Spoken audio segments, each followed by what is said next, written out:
Hello, folks. This is Justin here on the 13th of October of 2015. I hope everybody is doing well. So, still just waiting on someone to give me a plausible reason for how we could call someone a crisis actor when there are so many different other reasons for why they would not show emotion, which is usually our main argument for why we call someone a crisis actor.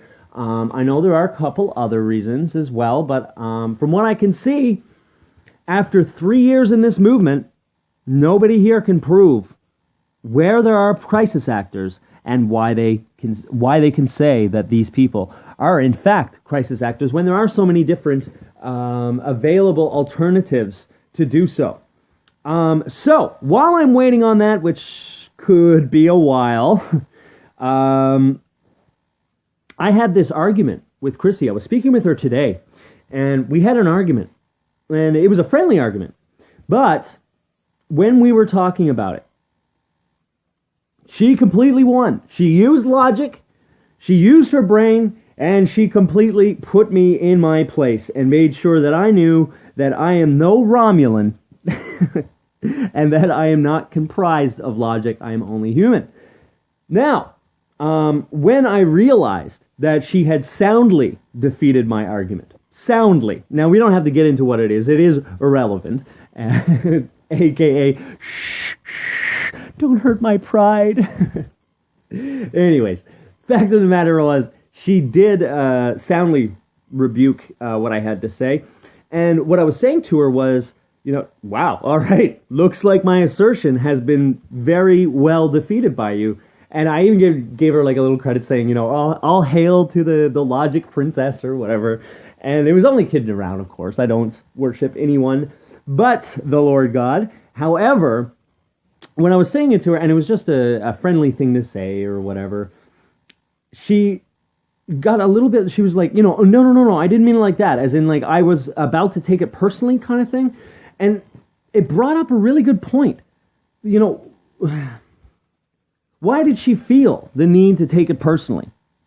Or why did she feel that I was going to take it personally? And I'm just wondering, it seems like we have been continued in this movement to be programmed in order to believe that our points are really a reflection of our personalities. And if somebody proves us wrong, that makes us lesser or not as intelligent people. And I think that's completely wrong, and I think it's a horrible way of going about life, thinking that if somebody proves your point wrong, that you think you're a lesser person. And it really brought up a point. We started talking about this. It's like, we call this the truth movement, And if there's people out there that feel that they have to dance around or walking on eggshells, just so that they don't feel like they're hurting somebody else's feelings because they feel like they've proved them wrong, then why are we calling this a truth movement? Wouldn't this be a self movement where we're trying to prove ourselves? Because we're not really trying to prove the truth then, are we? If we are just completely thinking that when we're debunked or when we debunk other people, that we or the other person are lesser people, that we have to make sure that they feel like their egos aren't completely damaged to the point of no return. And Chrissy brings up a really good point, and I'm just going to quote what she says. If this is really about the truth, then I have no idea why anyone takes an opposing viewpoint personally. It proves that for many, this is not about the truth. Well, at least it's very strong evidence that it's not about the truth, which brings it to you. If we're trying to say something that opposes the mainstream idea, and you take it personally, or you feel the need to call somebody the C word or the B word, or to feel down on yourself just because you were wrong, what are you doing here?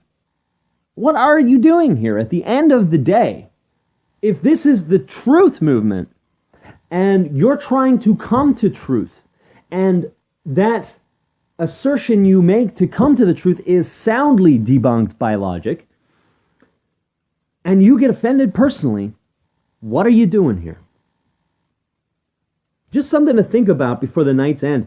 And for those who haven't seen the other episode or video that I did earlier today that was based on Crisis Actors. I'll have the link down below that you can take a look, listen to the argument where I produce just one alternative argument for having no emotion means you're a crisis actor, which I believe that this will stand as showing that after 3 years, no one can prove who a crisis actor is.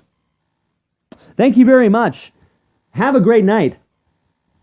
You may not like what I have to say, but by God, you will respect my right to say it.